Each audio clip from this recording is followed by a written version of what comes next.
Ar kada atkreipi dėmesį, kaip tu vaikštai? Dažniausiai būna vaikščiojimas toks.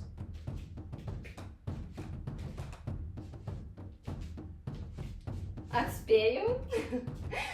Ir tu galvoji, kad tu vaikštai, tu tampi sveikesnis? Tikrai ne.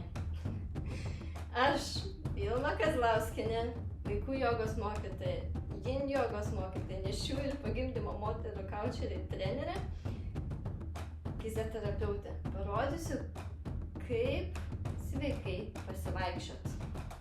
Taigi, norint sveikai vaikščiot, reikia pradėti judėti. Ir mes, vaikystėj būdami, 2 metų, kaip ir tik pradedam vaikščioti, mes taisyklingai vaikštom.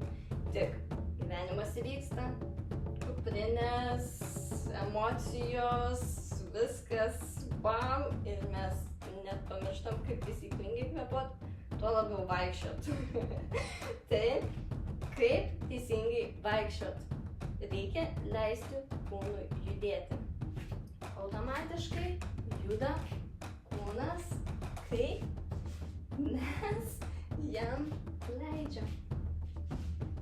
Ir tai va būtent, kai taip aš einu, aš tampu šiek tiek sveikesnis. Tai va, būtent toks ėjimas, kai mūsų rankos juda, mūsų pečiai juda, mes tampam sveikesni.